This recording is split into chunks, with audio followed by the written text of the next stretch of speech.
Stand by, stand by.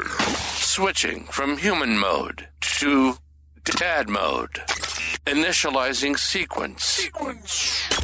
In 3, 2, 1. This is Dad Mode, the podcast where we navigate the chaotic realms of parenting, gaming, content creation, work, and hell, just life in general. We're diving into the challenges of raising kids in the digital age, from social media madness to navigating the gaming landscape. We're talking about it all, especially from a dad's perspective. Whether it's conquering the latest game, creating content that's more than just a hobby, or just trying to keep up with the ever-changing tech landscape, we're right there with you. We want to help you navigate this wild journey of parenthood and modern life, from balancing family time to managing your career and still squeezing in some gaming and content creation. It's all about fun, some dad wisdom, and a whole lot of dad mode. Now your hosts, Bearded Nova and more.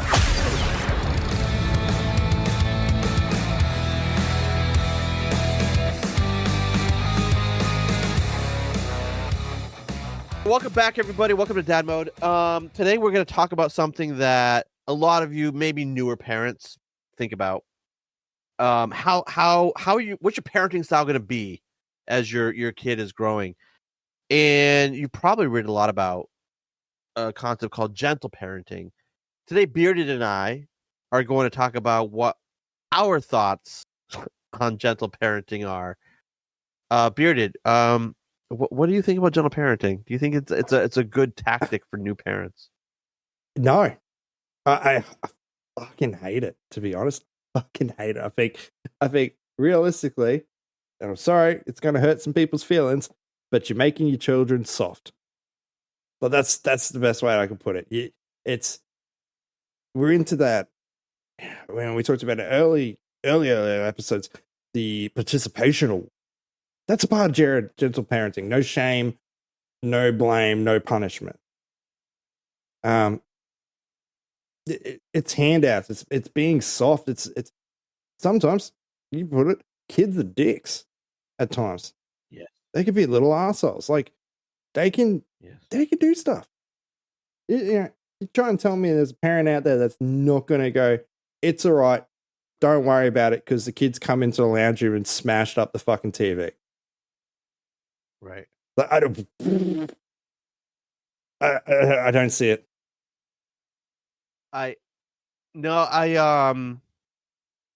One thing I want to echo what you just said is kids can be dicks. Right? They just can be. And if you're a parent that says, oh my gosh, and you're clutching your pearls right now because we're saying that, like, then you're not being honest. Your kids are dicks. I'm talking to you, the person who's mad at me right now. Your kids are dicks. They might not be dicks to you, but they're dicks to someone. Right. You know what I mean? They are to someone. Yeah, they could be the fucking sweetest pie as you, but they could be a complete, arsehole out in the world. Yeah. Yeah. So, like, I'm reading here because I want to make sure that I'm representing gentle parenting right. And one thing I'm reading here on Google says it's an approach that encourages a partnership between you and your child to make choices based on an internal willingness instead of external pressures. And it focuses on building a connection, having empathy for what children are feeling, and mindful discipline. Your kids aren't mature enough to understand that. And they're just going to do whatever their base instinct tells them to do, right? And one thing that Bearded said a second ago is, I agree with Bearded that it makes your kids a little soft, and when they get out in the world, they're going to be eaten alive. They're going to be eaten alive. Like, they need to understand that life freaking sucks. It's not fair. It's not. Like, I hear all the time, like, well, why does my brother get this and I don't? I'm like, life isn't always fair, dude. I don't know what to tell you. Yeah. And it's a realistic expectation on the world. And I'm not saying, like, just go out and belt the shit out of your child. Like, that's not, I'm not saying that's the opposite end. But for you to sit there and not be upset or not point out when there is a problem, you're going to create more problems for the future. But You are. You know, we both kids are drawing on walls. You're like, come on, that's not on. You get kids get in trouble. They know, they learned that that's not something to do. I'm sure we are going to cover it. Probably, my wife and I will have to deal with it within the next 6 months. Biting. Kids bite. And my tactic has always been is when a kid bit me, I bit them back. And obviously not as hard as what they did, but you still pick up their hand or wherever they bit you and you give them a little bite back. And they go, oh, shit, I don't like that. I don't like that. They might get them upset. That's what you get for biting people. None of my kids bit back after doing it once. But it's once, I give a little bite back. It doesn't leave a bruise or anything, but that's enough for them to go, oh, yeah, no, I don't want that either. Yeah, I have the way I look at it is always like, I'm like, they might do this once because I will make sure that everyone makes mistakes. Yeah. It's not happening again. And it is interesting seeing that evolution and like, trying to just brush by things or explain things in a way that really isn't going to sink into them in the way that they understand things as they're growing. Yeah. Simply is not going to, in my opinion, get that job done. No. It's example. One of the middle childs a week ago, 2 weeks ago, I had a friend over. Wife's got a migraine. So I said, she went up to her room to lay down. And one of the ones, the oldest, went outside to play with the basketball hoop, netball hoop. I said, hey, the dogs will go a little bit crazy. If that's the case, don't yell at them. Just say no. This is how to handle it. Your mum's got a migraine. And she was all good. The other one comes out with her friend, and I said the same thing, but it's on. It's loud. It's banging. The basketball hoop's right near our bedroom. So I'm like, look, guys, don't do it. I don't care. If you guys want to go to the park, because there's a park not far from me with basketball hoop, by all means, go for it. I don't, I have no problem with my kids going to the park. I've allowed them to do that multiple times. She took it upon herself to then message her mum. Like, there's a lot of little things, other things involved that it's not worth it. But the main one is she messaged her mum, knowing her mum wouldn't respond, saying, hi, can we please go? No, she didn't say please. I'm going to McDonald's with my friend. So instead of being around the corner, that's 5 minutes down the road, walk, 30-second drive, if that, they walked, which I worked out to be 25, 30 minutes, the opposite direction. And then when they came back, I didn't know that. My wife had woken up and said, hey, did you know they went to McDonald's? I'm like, no one talked to me about this. Like, if I knew that, it would have been a no. We know that was a purpose. She purposely did it that way so she wouldn't get a no. She got away with it. And it was bringing up to the attention, like, this isn't on. We're not standing for it. That was the conversation. And reasoning behind it. The orders could see that. We're pissed off. We could see that that's not on. It's not going to happen again. And that this is the reason why. Because if something happens to you, we don't know where you are. We don't. As far as we're concerned, you're at the park. And if you go that way, something happens. We're not going to know you to go up that way and look for you. We don't know anything. And besides, the journey itself is just it's a big trip. And I don't trust their road safety, to be honest. But it's explaining that. Like, she still knew she was trouble. There's no gentle way about it. You could see it was stern voice. It was pissed off. Like, this isn't on. We're not doing this. If you're going to continue this way, then it's, there's going to be consequences for it. Yeah. And there have to be consequences. And I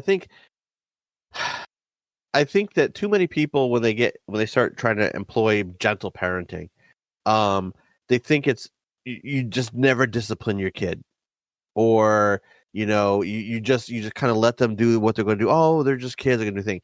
And I think that if you read about gentle parenting, it's not literally about not disciplining, but I think too many people take it that way. You have to set those boundaries. And sometimes gentle parenting might work for one type of kid based on how they process things and how they communicate. But my opinion is it's not going to work for a lot of kids because like they're going to take a sandwich or they're going to take something out of someone's hand or whatever. And you're gonna be like, oh well, they're just learning to bond socially or whatever. Like, no, they're just being an asshole, and you need to tell them that you can't do that. You need to explain why you can't do that. Like, and by the way, the opposite of gentle parenting doesn't mean like you're abusive to your kid. It just means you're really honest iterate with that. your kid. Yeah, that's a really iterate that. We're not going to be abusive, corporal punishment. Ever. That end. No. We're just finding that ground in between. Yeah. So, like, my opinion, it's important to let your kids know when they do something that's just not cool, and your reaction to it should match the severity of what it is they're trying to do. Like, if one of my sons is teasing another one at the dinner table, and I don't appreciate that. Like, I'll, without making a big deal, say, hey, be nice to your brother. Or the other day, my older son picked up my younger son because he's way bigger than him, and he, from about 5 feet away, tossed him onto the couch. And I'm like, no, we don't do that here because the dude's gonna hurt himself. Yeah. So I don't want to deal with it. The way that I respond to it has to match the potential severity of the situation. Yeah. I lost, last night it was simple. Like the kids say some of the stupidest shit. And one of them was about being racist. Oh yeah, this is time to be racist. I was instant. No, we don't fucking joke about racism. That's not on in this house. In their head, what they were going on about really wasn't racist at all. It had nothing to do with it. But it's what they were calling something else. I'm like, no, it's just one of those words that we just don't, we're not joking with that. Like, because outside of the world's not going to understand what they're doing as a joke or whatever. And they're using the word racist because someone picked a different fucking pencil or something like that in the house. Like, something stupid like that. But then throwing out this word racist, and then that's not the opinion the general public's got to have. So it's teaching them these things like what's actually acceptable, what's not. Yeah. Because the thing is, like, you're going to try to handle your kid with no pun intended, like kid gloves, right? But the rest of the world isn't. The rest of the world isn't. Like, if they do something and it's behavior that, like, you understand that for whatever reason, like, you're not going to discipline it because it's them growing and expressing themselves or whatever. When they do this in a store, the people that work are like, why is your kid being an asshole? Like, stop. Like the world, like, you can't keep your kids in this bubble that you create because their entire world is not that bubble that they're living in your house. Like, they have to go to school. They have friends. They're out in public doing stuff. They're not always around you where you can cover for them. They need to understand the boundaries in the social world and these relationships and how the world is going to perceive and treat them based on what they're doing. And you're not necessarily doing them favors by trying to protect them from all this shit. No. And like, I've got all these kids with bubbles. There's no, everyone's in a bubble. There's no distance, and no one's getting close to each other. So everyone ends up being in this weird, segregated, self-opinionated, high horse, if you will, version, and no one's going to get each other. The social dynamics change. And it's odd. Like, I talk about just before my daughter, I wouldn't let her walk that fast to McDonald's. I literally had this conversation with my mother last week about when I was in primary school, so younger than her, that I actually walked, I could walk half an hour out of a direction. It's fine. I'm finishing primary school and I'm going to walk 2 suburbs over to get home. That's not something I would do today. And it sounds like I'm being a helicopter parent. It's, it's a different, a different upbringing, I guess. Like, go play in flood water. Flood water, it's not something you should play around with. You can drown. You can do lots of different things. Me, flood water as a child, quick, go get the bodyboards. We got to get into the creek. We're riding this thing down. Right. It's not something I would teach my children because they kind of grew up and understand, like, oh shit could get really bad here. Like, there has been, I guess, a little bit sheltering. Everyone does it of their child and does raise them slightly different to how they were treated as well. But it's finding that lovely little balance of not going too far the opposite way. Mm-hmm. And I think if you've been raised right and you feel like you were happy with how you grew up, things weren't. As a parent, you see things from your parents' perspective, I guess, and you can see what's right or wrong. You can make your own choices from that, I guess. Absolutely. I think a lot of people try to course correct in their own, as a parent, from how they were raised, right? Because no one was raised perfect. There are things that you recognize as an adult that were wrong, or in your perspective, about how you were raised. Yeah. And you try to correct that in your kid. Now, quite often people overcorrect. Like in my life, I feel that my mom was way too permissive. Like, I could apparently do no wrong and I could do whatever I wanted to do, which I loved growing up. But as an adult, I realized that was wrong because I didn't learn any boundaries. I didn't learn, that the world doesn't revolve around me and all that stuff. And so as I had kids, I'm like, well, I'm not going to let that happen.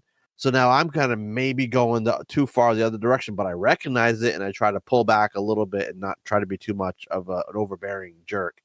But you have to. So I need you guys to be cognizant of that. When you try to step back and look at how you're raising your kids and seeing if you're just overcorrecting. And if you were raised with harsh parents, maybe that's why you said, I'm going to be a gentle parent. You don't necessarily need to go that route, because often kids with gentle, who are raised with gentle parenting, they don't get boundaries set, and the parents are too permissive. So try to ease back off that, or you're going to get kids that are like me, and you don't want that. I was an asshole. I still am. I'm a bigger asshole now. I just grew up in the asshole state. But you're saying, using our own upbringings and the rest of it, I still try to parent very close to how I was upbringed, but it's more the things that I knew I got away with that my parents didn't pick up on. And I think that's a part of gentle parenting in a way that it's not gentle, but there's parents that, I guess that would be the helicopter parents. They go too, over the top, dictating everything they do because you got away with some things as a child. People are going to make mistakes. Let them fail, let them fall, let them hurt themselves. We see it with our younger one. She's afraid. One of our youngest is afraid of everything really quickly. But there's no reason to be afraid. But we can't fix that. Now, and that was purely because her father at the time would helicopter in a way. Oh no, she can't do this by herself. Oh no, she can't do that. Can't do that. That's got into her head, even as a preteen now, that I can't do these things. There's something bad's going to happen. You can't correct it, but think about, it's a sign of overparenting or going too far and what it can lead to down the track from. Yeah. I think that common sense parenting makes the most sense to me. I don't necessarily prescribe to any particular style, right? There's no, when you leave the hospital with your kid, there's no handbook they give you. No. You just know how you were raised, how your friends were raised, how your brothers and sisters were raised, and your situation is different. The partner you're with is not the same as your parents, right? So, and the world that you're raising your kids in is certainly not the same as the world you were raised in. So, you have to just do what you think is right, that you think is going to turn out the best, most productive people out of your household as you could possibly get. And there's no one right way to do it, but there are probably a lot of wrong ways to do it. Did you ever have those friends? I was thinking about gentle parenting. It definitely didn't exist, the 40 odd years ago. But in a way it did. Where I had friends, you go stay at a friend's house or something, and they're like, "No, mum, I don't like the sandwich. The sandwich shit." And I'd be like, "Oh, fuck. Like, you just talk to your mum like that. Fuck me." And then she's, the mum's like, "Oh, that's okay. I'll go get you another one." Ooh. What the fuck? My mum would have, there's no way fucking hell I would have been able to do that. She would have whopped me. I knew my ground. Think about those friends. Like, you might not notice it, but think about some of those friends you had growing up in high school that just got away with everything and how they treated their parents. Do you want to be treated like that by your own children? Right. No, you don't. And I think there's another aspect too that you touched on at the very beginning of this episode. And it revolves around like participation trophies. Now that may be a generational thing, but I also think that it's part of how some parents do gentle parenting, which like I said before, I think a lot of parents who do gentle parenting do it wrong. But it's basically saying your kid they don't do anything wrong. Right, everything is good, so they get a pat on the back no matter what happens. I accidentally shot the dog. Well, that's okay. Well, you know what? Good for you for hitting the dog. It didn't miss him. Yeah. No, so like, Find it a and by the positive. way, I don't believe in any animal cruelty or anything here. It's just an example. So I think that if they do something good, great. If they do something bad, I'm not saying you crap all over them. I'm saying you show them where they could have done things slightly differently to get a better outcome, right? Yeah. But just to say that everything they do is good isn't helpful. And this is coming from someone whose mom also told him everything I did was good, no matter what. And that led me as an adult to think I can do no fucking wrong. And then the world said, yes, the hell you can. And I had a lot of lessons to learn as an adult. It would have been better if I knew, and I had this, and I was taught the self-awareness to know when I do something right or wrong as when I was younger, so I could learn myself how to correct it and be better positioned to become an adult. I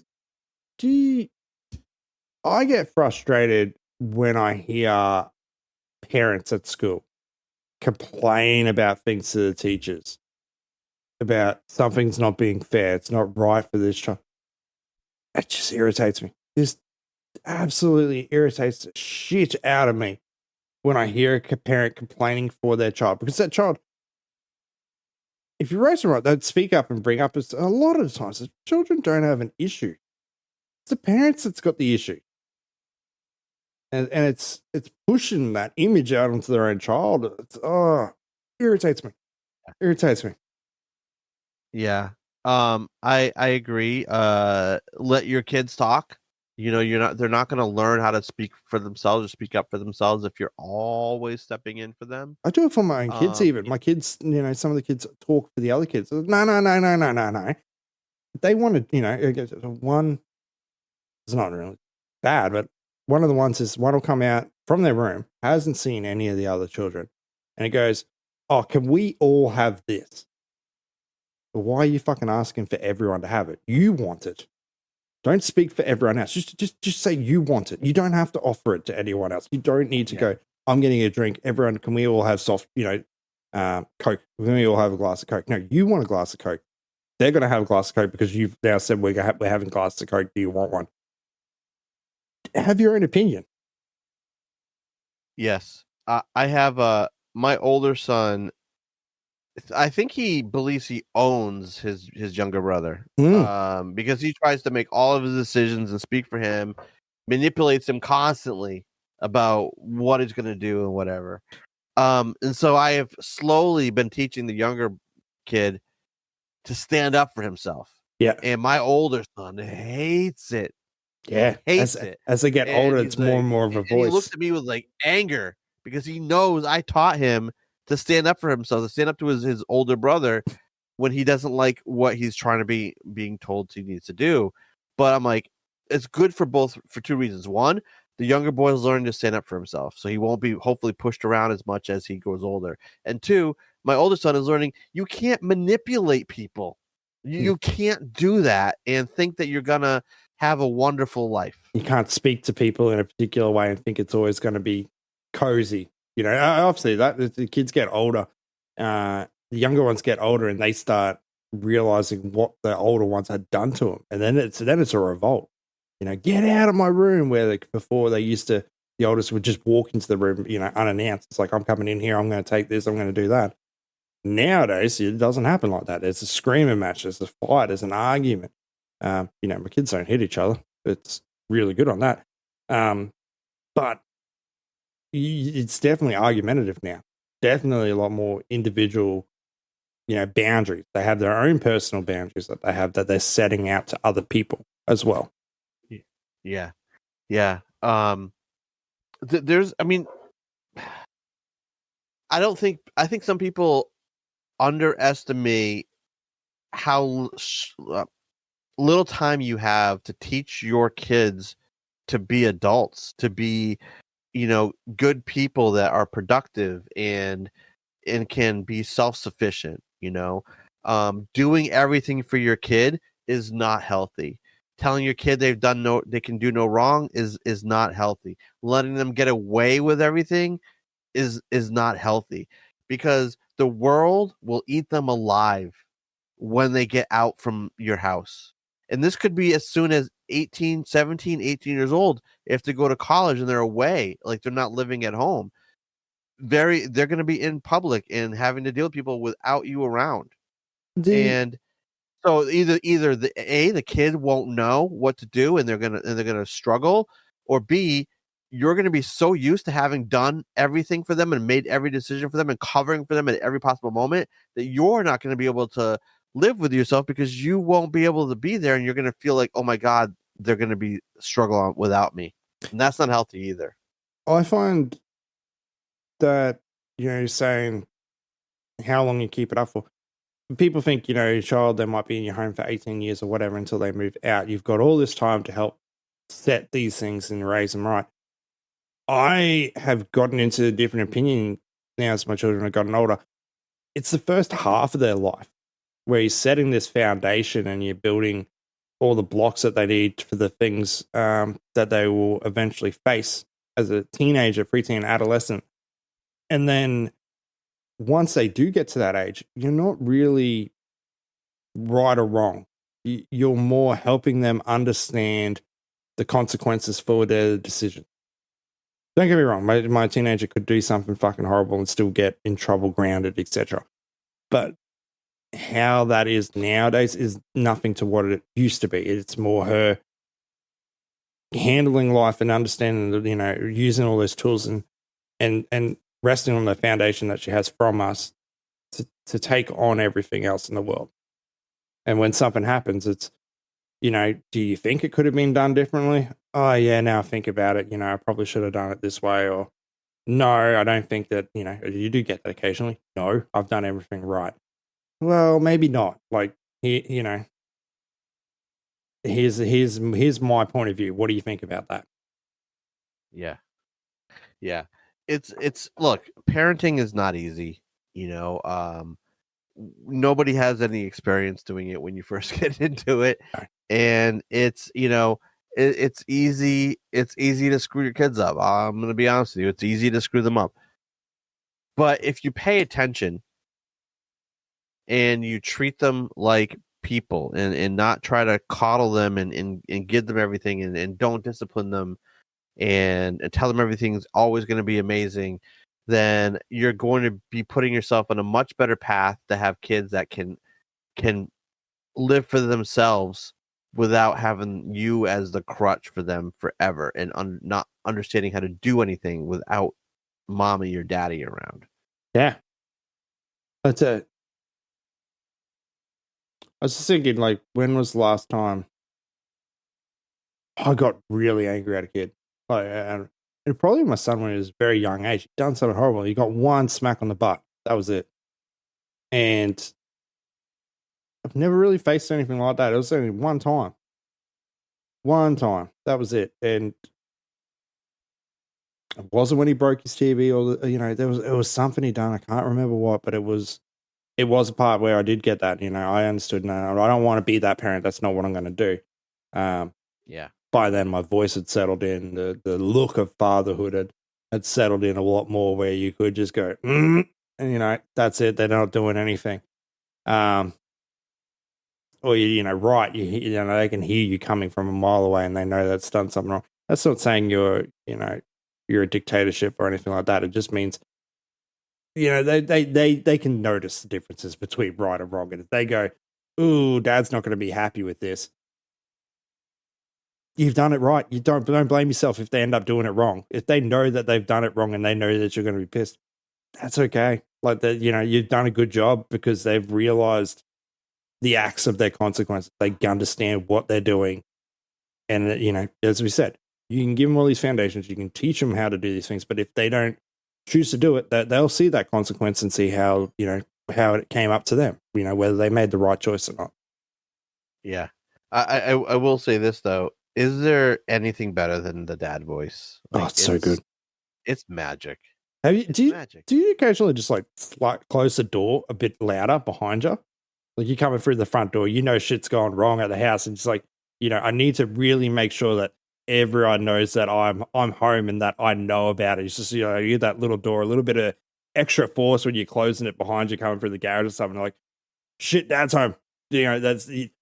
They might not have heard you, but they heard that door bang. It's like, fuck, I know what we've done. Yeah. We've done wrong. Oh, crap, he's going to come talk to me. There's that. And like, let's say that I'm hanging out in the bedroom, in the living room, or whatever. My wife, I can hear her like going back and forth with the kids. Yeah. When I get up, there's I make sure my foot stomp is a little louder as soon as I stand up. There's weight behind and then it. All of a sudden, magically, quiets down. Yeah. Quiets down. He's like, oh shit, Dad's coming. Enough. Now, like I said, I don't lay a hand on my kids. Yeah. But if you teach them right or wrong, they're gonna know, this means I did something wrong.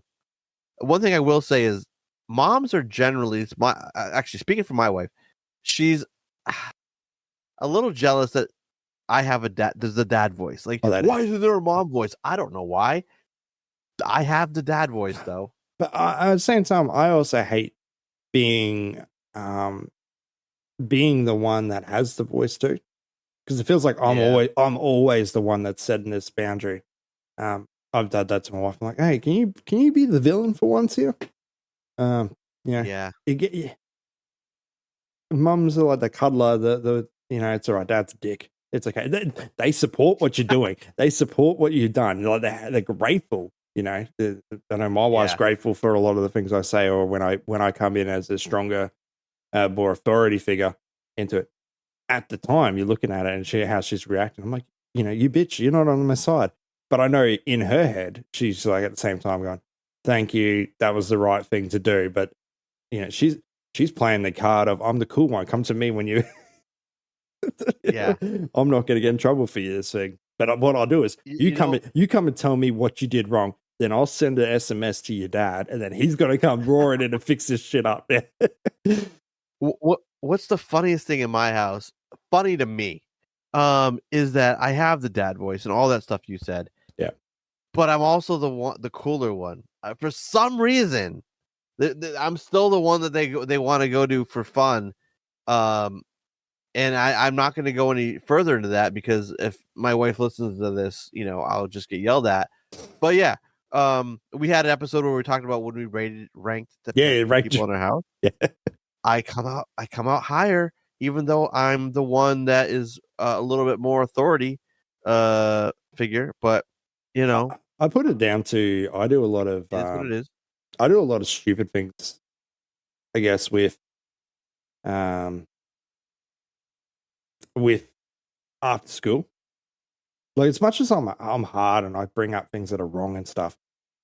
Unlike my wife, I go do the school run. I'll pick up a child from school, and then we've got to go to the grocery store. I guarantee you, every time I go to anywhere with the children, I'm like, hey, we should get chocolate. We should get a drink. We should get a treat. We're going to do this. Like, I do my own fun thing. It's something that my wife doesn't do, but that's my way of balancing out. Even though I'm hard on some things and I say it's wrong in that, they know they're going to have fun when we go out. Oh, cool. We know, Dad's going to buy, no matter what, when we go to the grocery store, I'll end up walking out with a lollipop or a chocolate. But my wife's afraid of when Dakota gets older, how's she going to be with me? Because you two are going to be horrible with how much you buy. But like, that's my thing. That's how I handle things. As much as I'm hard, I do fun rewards on the side, and it's not much. I'm not spending toys and extravagant gifts. It's more of like, hey, there's a bakery. Do you want to get yourself a cake from there or something like that?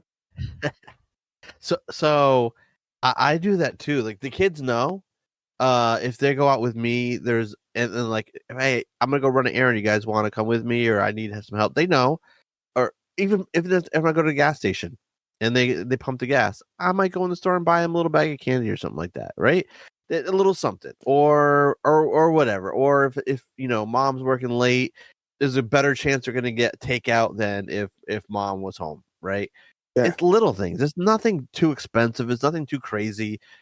It's just the little things like that. And I think that's what kind of gives me like, the kind of different sort of view than my wife gets from them. It's just these little things. I see it on my wife's face every time we go for a big drive, right? I usually like, she knows it's coming, but I'll say, let's get a coffee or something along the way. And we're going to swing past, McDonald's. If we go through McDonald's, the kids know that they're all getting frozen Cokes. If we're going anywhere on a drive, usually any drive, they always end up with either a frozen Coke or a Slurpee. They're the same thing down here. Coke is just McDonald's. But the kids know, it's $1.50, I think, nowadays for the big tub of. But that's what you get with Dad. When Dad's driving the car and we're going somewhere that's not down the road, or we're going half an hour, or we're going to the grandparents, etc. Dad's going to buy us a frozen Coke one way on this trip, either there or on the way back. Like we're getting this, and to me, as I tell my wife, she hates it. The sugar, you give them too much sugar. That's my parenting style. Sugar, diabetes, basically. But I tell my wife, it sounds corny, but to me, I want it to be something that they remember. I could pass on.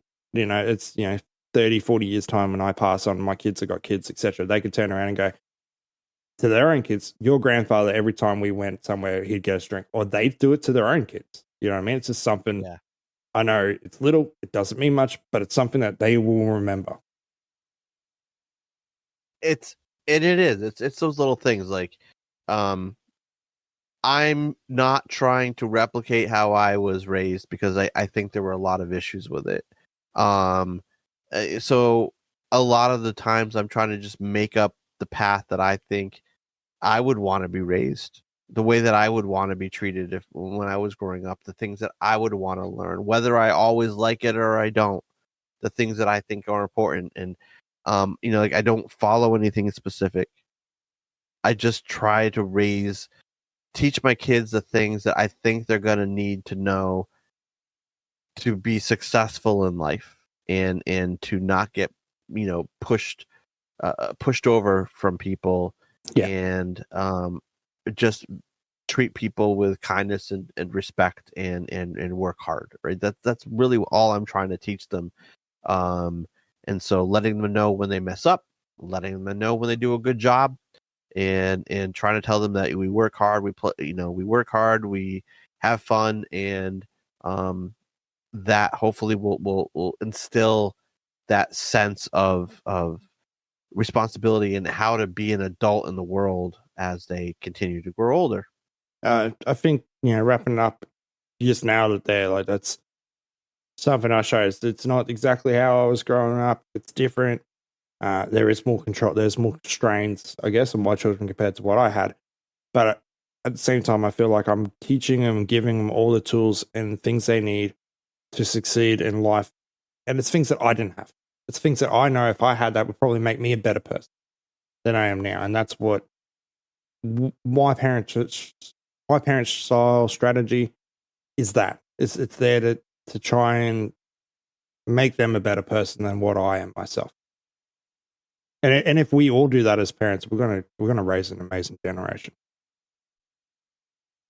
Absolutely. You've been listening to Dad Mode. Our passion is navigating this wild journey of parenthood and modern life. From balancing family time to managing your career and still squeezing in some gaming and content creation. And no matter what the women say, they will never be able to pry the controller out of our cold, dead hands. Anyway, we hope you enjoyed the show. If you did, find us on Twitter, TikTok, and YouTube at DadMode Podcast. And we can be found on every podcast site at DadMode Podcast. Y'all be cool. See you next time.